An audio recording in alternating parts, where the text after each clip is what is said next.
Assalamu alaikum and welcome to Past the Mic, a podcast edition of the proudly Muslim and Black E-zine. For this podcast, we speak to three Black Muslim women who share their experiences around community building, leadership, and storytelling. My first guest is Sister Rashida Adeyinka Hassan. She is an Assistant Secretary General of the Muslim Council of Britain since 2018 and the woman who led the formation of the proudly Muslim and Black initiative of the MCB. She's a community and youth worker involved in a number of community engagement projects as an independent service provider and volunteer in local organizations, mosque and charity organizations. Sister Rashida is an entrepreneur and founder of Deen for Real Communications, a community organization with the vision of supporting Black and ethnic minority groups to achieve their aspirations. Sister Rashida also holds a BSc and MSc in Mass Communication and has interest in research study into media representation and inclusion. She's a broadcast professional with over 2 decades of experience in both Nigeria and the UK. She's passionate about using the media for social goods and interested in working with women and young people. Sister Rashida works with people to harness opportunities around them using both their latent and manifest talents. She has created and facilitated several programs and projects aimed at engaging the youth, women, and generality of people towards self-actualization and community development. We start off our conversation with me asking her about how the PM&B project came to life. The Proudly Muslim and Black Committee is presently one of the major stream of work and committee within the MCB, and it's focused on Black Muslim experience and engaging with the Black Muslim community. And it came about because of the recognition of the need to engage with, the diversity of the Muslim community in the UK by the MCB as an umbrella body. So I became an Assistant Secretary General with the MCB in 2018. And I was actually co-opted into the Executive Committee in 2018. And since the reason for my co-option in the first instance was the recognition by the then Executive Committee led by Brother Harun Khan that there is actually a need for the MCB to engage more with the Black Muslim community. Apparently, historically, the Black Muslim community has been part of the MCB at the initial stage, but somewhere along the line, the engagement and interaction seem to have dwindled, and there seemed to be a lack of engagement or some kind of mistrust between the Black Muslim community and generally the major big Muslim organizations in the UK, particularly the Muslim Council of Britain as an umbrella body, the largest umbrella body representing Muslims in the UK. So that recognition of a need for engagement led to my own co-option into the Executive Committee. And after I became part of the Executive Committee, there were discussions around how can the MCB reach out to the Black Muslim community. From that discussion, we decided that the first thing was to actually reach out to all Black Muslim-led organizations, groups, campaign organizations, activists that we can reach out to and have a conversation with them to see what it is that has actually, brought about the breakdown in the communication channel, because apparently there are a lot of accusations about Black Muslim experience not being represented by the work being done by most big Muslim representative organizations. So yes, we had that first contact. We reached out to the community. Obviously, because I was leading on that project, there was a level of trust within the community. So people actually responded to so we had like a series of what we call community engagements with those organizations. And as a result of it, we all concluded there was a need to have a proper conference to actually address the issues of the Black Muslim community, to celebrate the Black Muslim community, to also highlight, the contributions of the Black Muslim community to the UK and, in fact, to the entire world. With that and with the kind of reaction and engagement that was coming from the Black Muslim community, the MCB realized that, yes, this seemed to be working. We seem to be getting something right with the Proudly Muslim and Black, projects and engagement. And that was how, when the new Secretary General, after the Brother Harun Khan, that's Sister Zara Mohammed, when she became the MCB Secretary General, and part of our strategic focus is actually diversity and inclusion. So, because that is part of our strategic focus, and which was obviously something that everyone within the executive committee, the MCB as an organization, have now also taken on board, that it is something that we want to really work on. It was decided by the Secretary General and the Executive Committee that the Proudly Muslim and Black should not just be a project again, rather it should become a committee within the MCB, so that we would have an ongoing engagement that would not only highlight and bring about representation from the Black Muslim community, but would also encourage and bring about unity within the Muslim community, achieve integration of the Muslim community. Following on from her story, I asked Sister Rashida what her advice would be for women who've tried to engage with institutions or organizations in the past and have found themselves hitting a wall. We don't live in the world alone, and we can't live as an island. There's always a need for us to integrate and for us to engage. And where you would find people that will rebuff you, people who would not engage, you will also find people who are genuine and want to engage. And what you need to do is to be able to identify when you see the genuine people, and you don't judge them by the action of those who are not just ready to make any change, or who refuse to accept that there is a need to do something, or who even perpetuate those things, and because it just suits them, and because it pays them one way or the other. So there is always a need. Don't let us give up. Don't let us think, because we are all human. For those sisters who feel that, they don't listen to us, so we're not going to talk with them. I understand your frustration, but when you do see someone extend a hand to you, I think rather than become absolutely suspicious, you can take that hand and also try to engage. But you have to also know that the moment you realize that this is not a genuine effort, right?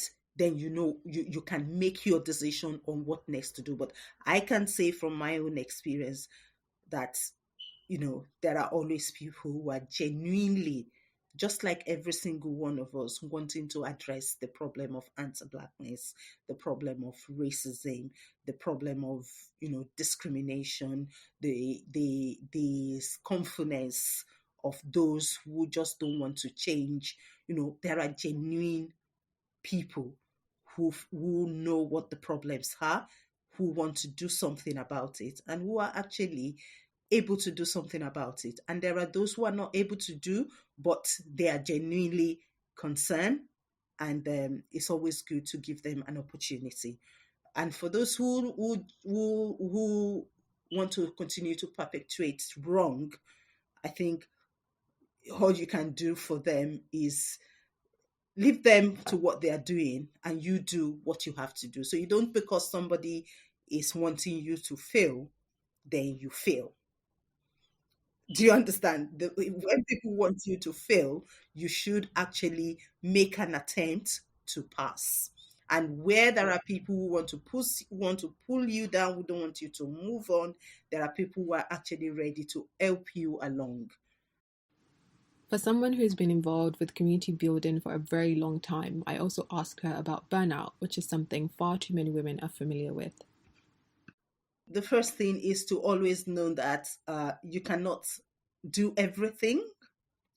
You cannot change everything. You cannot change everybody, and you need to be able to know when you get to that point that you actually need to take a breather, where you need to like take a pause and get some fresh air into yourself. So if you don't do that, if you think for everything you have to go on and go on and go on, then you can have a burnout.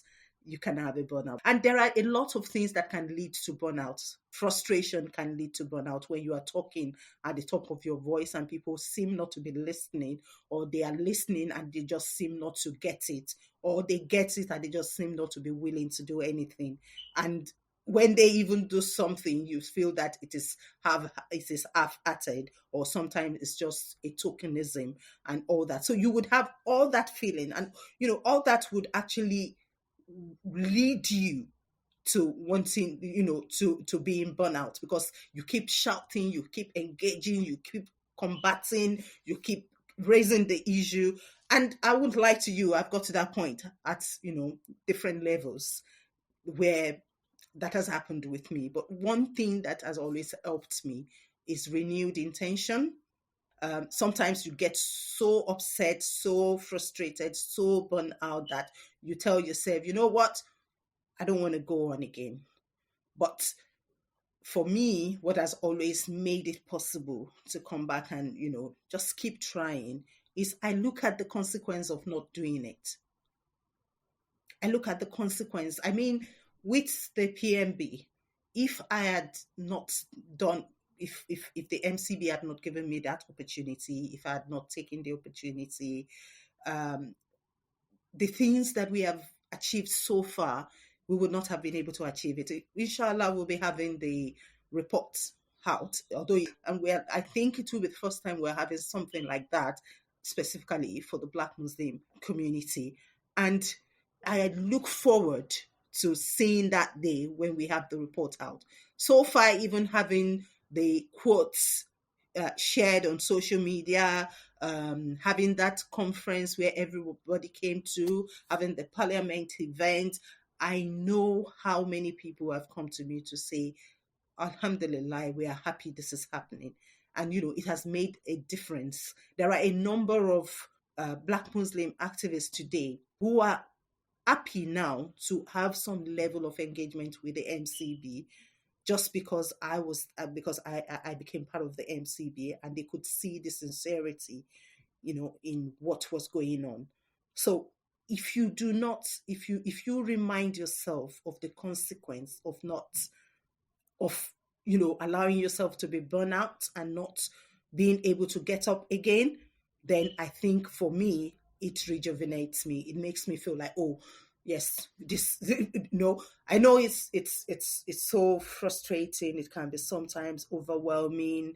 You want to talk about this, you're talking about this, you're not done with that, another one is coming up, you're talking about that. Is For me, what I've learned is that we need to renew our intention, look at the bigger picture, and that would help to drive us along. And also, we need to know when to take a break. If you don't know when to take a break, you're going to break yourself.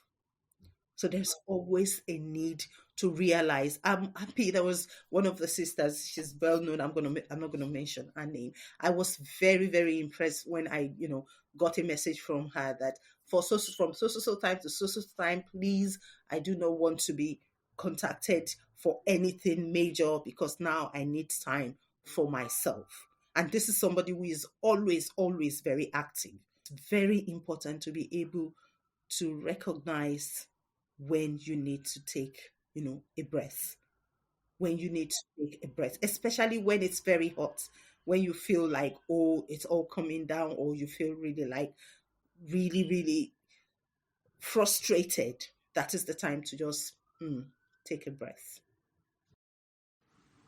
I ended my inspiring conversation with Sister Rashida by asking her what she's most proud of with the pioneering Proudly Muslim and Black project. Here's what she said.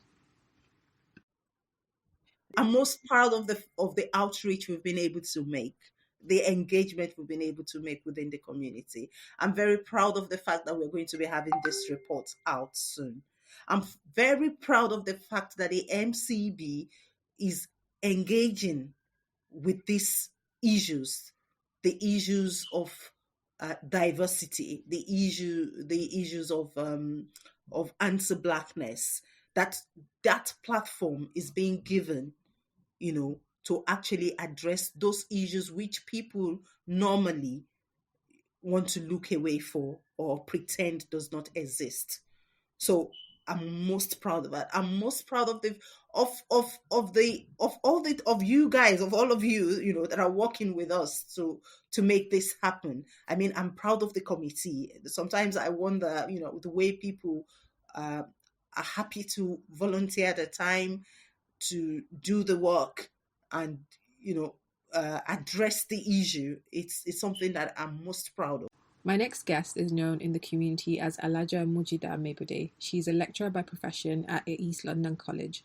She was the first female education officer for Old Kent Road Mosque and the only female member of the Board of Administration, the highest decision-making body of the masjid. She's also a dawah worker, having led Federation of Muslim Association UK successfully for 2 years. She is currently the head of education committee for MCB. My conversation with her starts with her involvement in the MCB's Women in Mosque Development Program. I actually got involved in a program run by MCB. It's a leadership program called Women in Mosque Development Program, and they actually started in 2018. The aim of the program is actually to encourage women to access mosques across the country, because we find out that in some mosques they actually don't allow women to enter, to pray, to do dawah, or actually to even socialize. Women are not allowed. And we felt this is 21st century. If that is happening across the nation, there should be something to be done to actually encourage women to have the confidence, to have the capability to be able to be part of the community. When we say community, I'm referring to masajids across the country. So basically, MCB, mashallah, put up this program called Women in Mosque Development. They actually run through training programs, leadership training programs for women across the country. They did it like a selection. They selected people from different areas of the country, from Manchester, from Birmingham, from up north, up across the country, even in London. So the first course was, I think, about 15 women, if I'm not mistaken, trained up for about 6 months in different areas, confidence building, communication skills, team management, and things like that. They gave them the soft program and the hard training as well.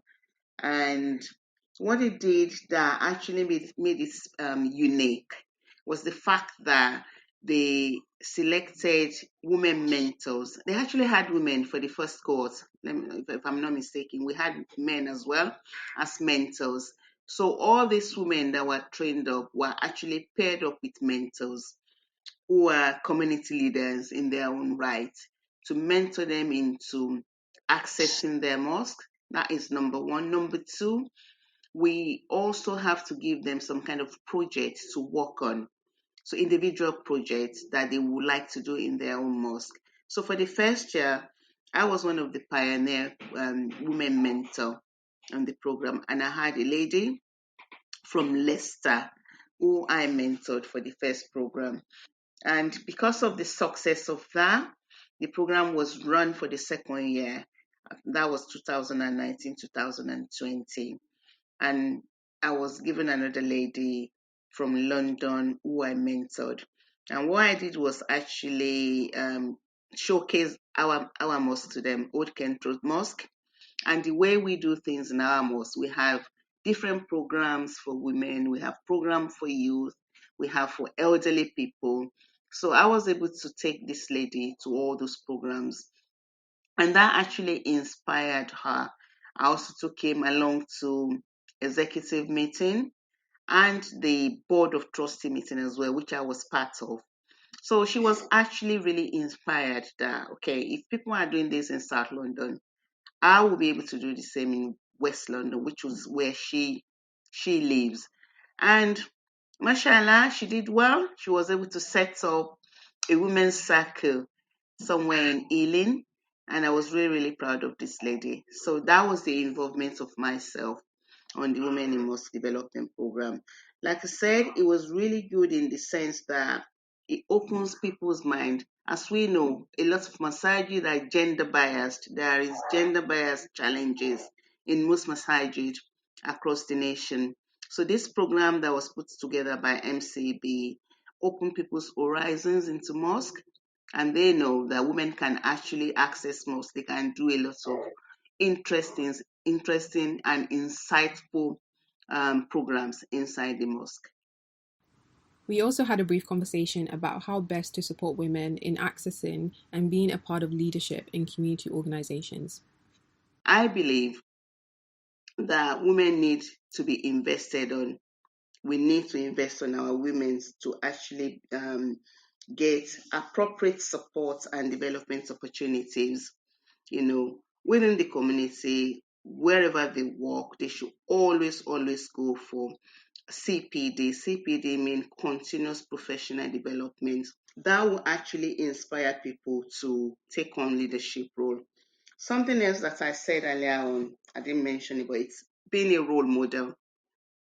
If you have a role model, that will actually encourage you to take on leadership role. So number one is investment in training opportunities.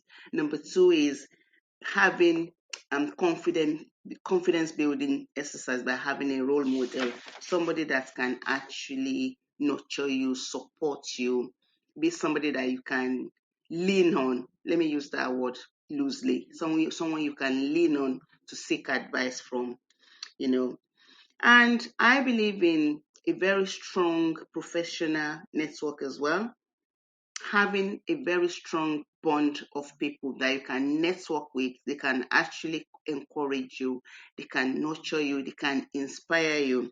Is very important for women within our society and especially within our community, because the women's view are very key. We're multitasking people. Wherever you go, you will see women, having a paid job, looking after children, being a woman, being a wife, being a mother, and sometimes being a grandmother. We do everything diligently and successfully. But obviously, taking leadership role is beyond that. Taking leadership role is having the confidence to actually take on that role. So, confidence building initiative is very, very important. I'm saying this because, like I said, I've been approached by a few people within our community that I know they can do the job, but they don't have the confidence to apply for job. So building confidence could actually help women to leverage, rather than question their ability. They can leverage it. Okay, can I do it? Yes, you can do it.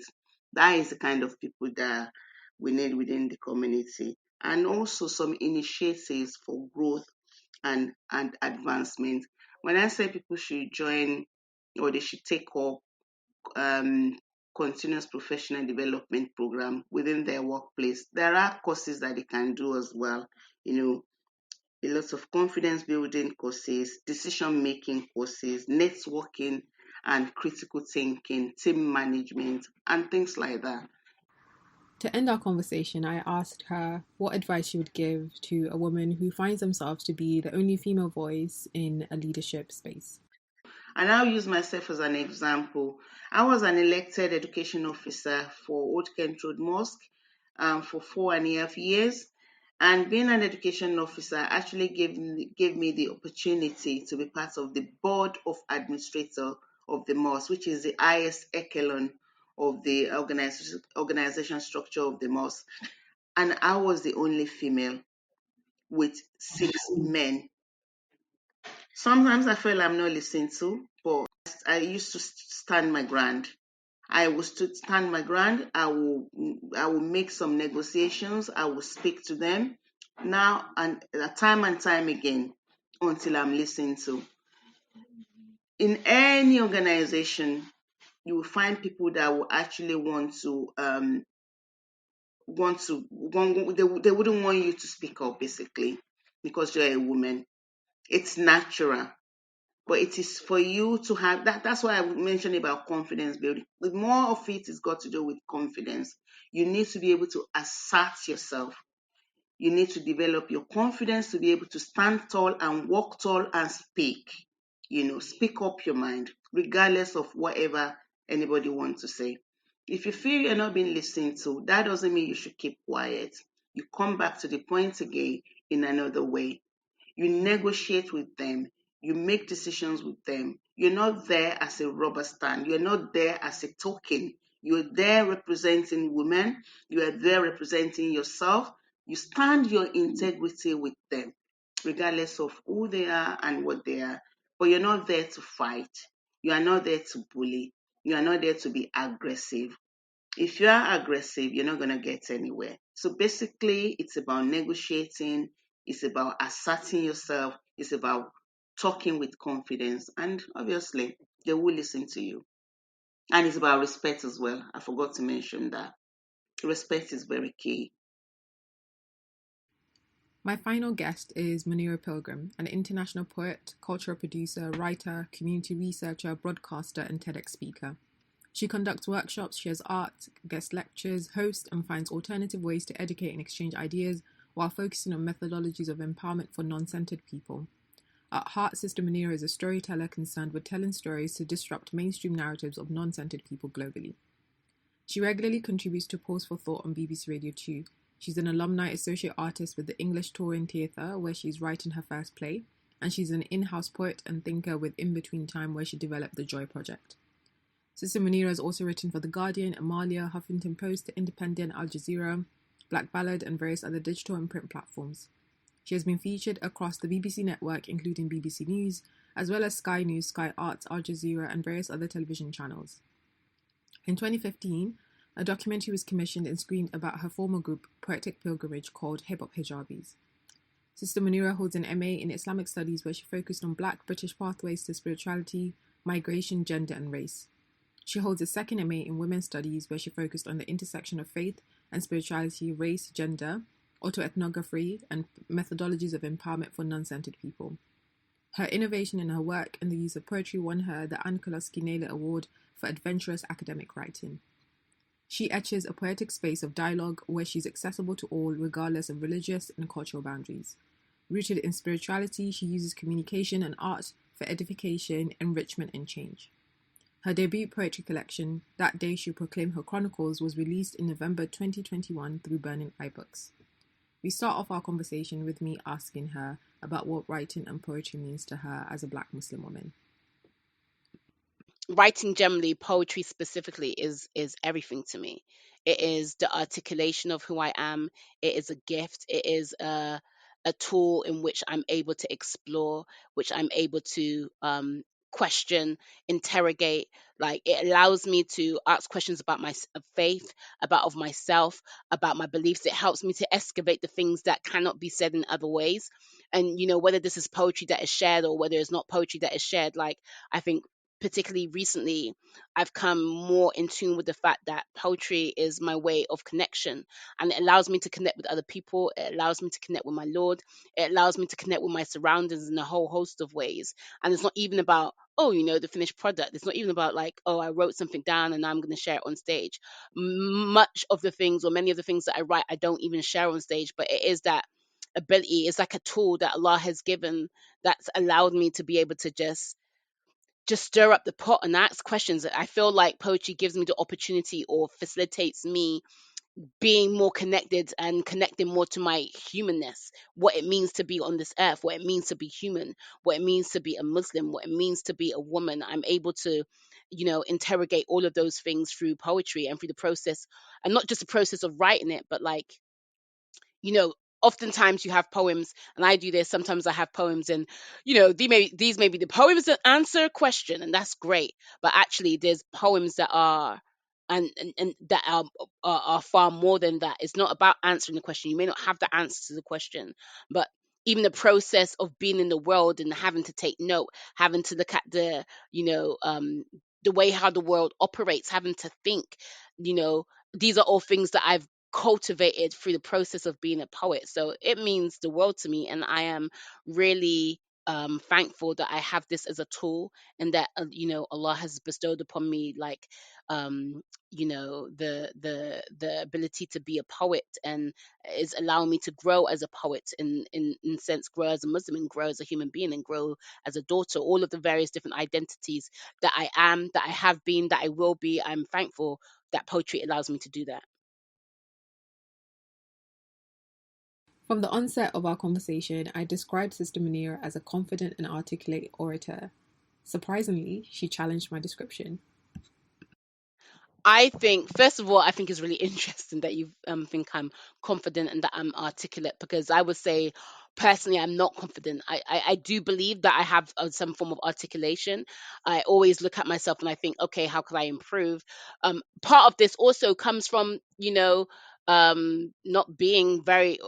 Some people say I'm academic. I don't know. I don't know if I'm academic. Some people say I am. I think I'm not. Like, for example, when I went to study, I did a master's. I've done two masters. I did a master's in okay, just talk a bit about my journey. Like, I'm dyslexic, got ADHD, was born in the 80s, so my schools were trash, and they sort of relegated me to not really being able to achieve much. So, like, a lot of my learning has been trying and trying again, trying and trying again, speaking people, because communication is something that I am strong at. I could always I could get people to believe what I'm saying, right? So saying to lecturers, I don't have the grades, but I can do well. Do you know what I mean? Like, was a gift that I've had.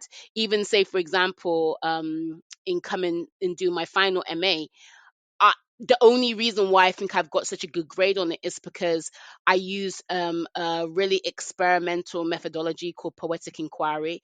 Everybody in my department was like, "You cannot do this. Why are you doing this?" All of the lecturers really didn't really want me to use it, but there was one person who believed in me, and this person was like, "Nope. She if she wants to use this, I'll support her in doing it." And she supported me in using poetry all throughout, interviewing people, doing poetry workshops, essentially leaning into the strengths and the things that I was already doing. And so that's what seen me through. But I think it is that ability to not be academic, but to be able to think outside of academia, but still come up with some form of thought, that has really shaped my process and really shaped my experience in terms of poetry. So I think it's funny that you think I'm confident and articulate. That I say all of that to say that. But the conviction that I have to what I do is something that I'm now starting to walk with, and it's something that is now holding me. And I think more than anything, I believe that Allah has put me on this planet to be this person, to be this human being who loves poetry, who does poetry, who's involved with poetry, who reads poems, who reads other things, who reads the world. I read the world like a poem. There were times I couldn't spell things, couldn't read particular things, but actually everything was poetic. And I think part of the gift that I have, I believe everyone has a gift and has a purpose. And part of my purpose is to be who I am. And so I have to walk with that. And every time something goes well, just remind myself, oh, yeah, Allah, thank you for this. Wait a minute, I am supposed to be doing this. Our conversation moved on to her debut poetry collection, That Day She'll Proclaim Her Chronicles, the book cover, and the importance of storytelling. The book is actually called That Day She'll Proclaim Her Chronicles, and that is taken from a verse of Quran, Surah 99, Surah Zanzala, the quake, where it talks about when the earth is shaken with its quake and the earth brings out its loads, and mankind, bewildered and baffled, will say, "What has happened to her? That day she'll proclaim her chronicles, for her Lord has inspired it." And it just makes me think about the fact that, like, in this day and time, we all need to be telling our stories, particularly those people's stories who have been suppressed, repressed, cut up, and fragmented. We need to have people telling their stories, because there's so many stories placed on people. There's so many people, so many stories placed on Muslims in Britain, Muslims all over the world, placed on black women, on women generally, on young people and old people. And this forms the mainstream narrative of what we believe. But actually, I believe that through telling our stories, in the same way that the earth would tell her stories and would, lay down her burdens and say, "Yo, mankind, this is what you've done to me," right?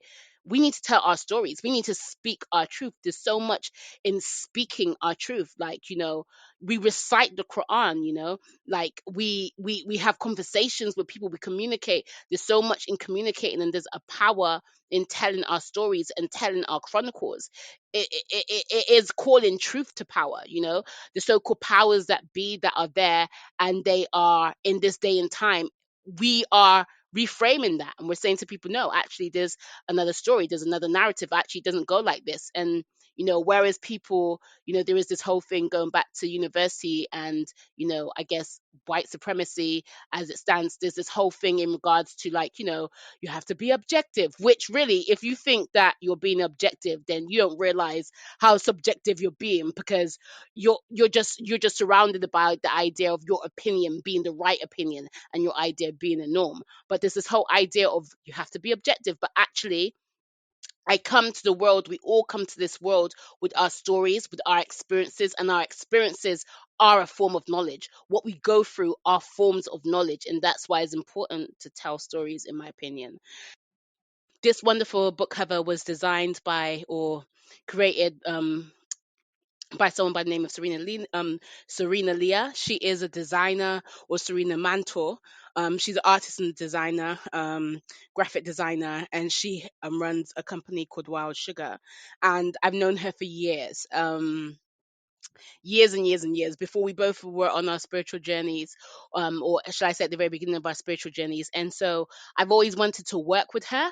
I knew there would be a time where I would be able to work with her on a project, and this seemed like the right project. First of all, like, kind of in poetry sort of communities, particularly in England, I don't believe that I'm a part of poetry communities. I feel like I sort of, like, on the margins of various different communities. But there's this whole thing about whether you should have your book on the face, or where you should have your face on the your book cover, right?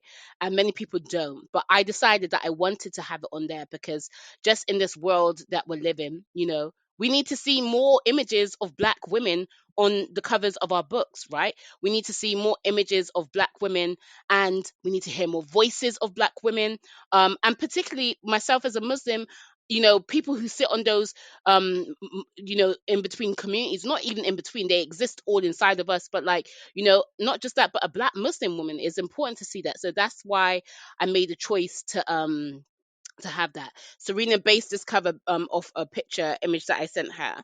So, like, even though I'm wearing different things and I'm in a different place, it was based off that image. But, like, it was conscious in choosing the jewelry, because I wanted it to sort of look like sort of, Muslim African jewelry, if that makes sense. So whether it's something you would see in the Sahara, or in West Africa, or in Mali or something like that, it was a conscious decision to use that sort of jewelry. The cover, essentially, you have the city landscape in the background of different colors, and then you have, like, a sort of park area, and, like, it is just that idea of finding peace in the city. But also, you've got blue magic, you've got, as you said, handcuffs, tasbih, like, it within this book, there's so many different things involved. And although it may sound really sort of like basic to be like, oh, it mentions law and criminality or what have you, why don't we put that on there, or policing? But I remember seeing this cover of Lupe Fiasco, I don't remember which album it was, but he was essentially floating in the middle of all of these various different things, and I was just really inspired by the album. So taking all of these influences together, I was like, okay, let's actually use that. And that's how she designed the cover. In her previous response, Sister Munira talks about feeling like she's not fully a part of the poetry community, so I asked her to expand on that a little bit. Don't want to butcher a quote by Bell Hooks, may she rest in peace, but she talked about, like, the margins not being a point of disadvantage, but actually being a vantage point and allowing you to be able to see further and wider than most people, can see. I feel like I am 100% black, 100% woman, 100% Muslim. All of these various different things exist inside of me, and I am in no conflict about who I am, about what I am, about what, I'm not in any form of conflict about this. But I feel like whenever, or most of the times when I enter the door through, I don't necessarily feel at home, and I know this. I'm not probably alone in many of these feelings or what have you, but like, when I'm around sort of like Muslim communities, depending on, like, racial makeup, I don't feel 100% at home there. you know Even when I am around like black Muslims, oftentimes I feel like there's, not all the time, but a lot of the time, we have, maybe it's from being a Muslim in Britain as well as our back home countries, there's this idea of like how to behave correctly in order to look respectable, in order to be respectable. And I think whether it be due to size, whether it be due to being single, whether it be due to like having an opinion about things and having to defend myself and liking to, not even liking, but feeling compelled to speak up when I hear something going wrong. I know that I'm not all people are like, who's this girl? She's a bit wayward. And I don't necessarily feel defended in many of the spaces that I go, in terms of faith and in terms of spirituality. Okay, so I'm connected to a Sufi tariqa, which is based in well, I shouldn't say base. Its main base now is in Senegal. My sheikh is in Senegal, and I feel comfortable there. I feel looked after there. But in many of the other spaces, I don't feel comfortable. Whether that's because I've been to mosque and people have, even though I'm wearing hijab and wearing jilbab, people have thrown hijabs on me in the middle of prayer, or whether because people have said, "Oh, the Jamaican people pray upstairs," or people say, "Oh, you're not married, you need to get married, what's the problem with you?" Or whether it's been because men have been really inappropriate and said it's, inappropriate things, or I've been fat shamed or what have you. I don't necessarily feel defended or safe in those spaces. When I go into spaces that are women, I don't feel like my Muslim sentiments are respected. When I go into So in all these different spaces, and even thinking about my creative journey, I was born and raised in Bristol. And I left Bristol at a point where I should have been making, or could have been making, a creative community. Moved to London, not a part of the original creative communities that were there. Moved back to Bristol, so it's like all of these different fractures. But actually, I enjoy visiting. I enjoy visiting and being like, hey, I'm gonna hang out here. Oh, I'm feeling a bit uncomfortable. Let me move here, because that allows me to cultivate compassion and a welcoming spirit to other people who are coming in, and think about who is not in this room, or who is not being welcomed, or who is missing, or whose voice is not amplified in this space. It allows me to be able to go into a space and look like that. And also, alhamdulillah, it allows me to reframe myself and look at how I feel about myself, not in comparison to what other people think about me. Someone may know you for like 85 years, not that we're 85, but may know us for 85 years and will be like, oh, she sucks her dummy. But no, that's when I was a kid. I used to suck my dummy. Or she's so this, she's so that. Or have an opinion based on you because you may be outspoken, maybe in their presence. But not being fixed to these communities and tied to these communities, it allows me to look at myself for who I am, and not to join in the football club of, oh, we don't like this person, oh, we feel like this about this situation. So I mean, I may change, maybe that's just a phase where I am, but I feel happy, I feel comfortable as it is right now. To end an incredible conversation in this podcast, Sister Munira was kind enough to do a reading of her poem When They Speak of Muslims from her debut collection. Have a listen. Bismillahirrahmanirrahim.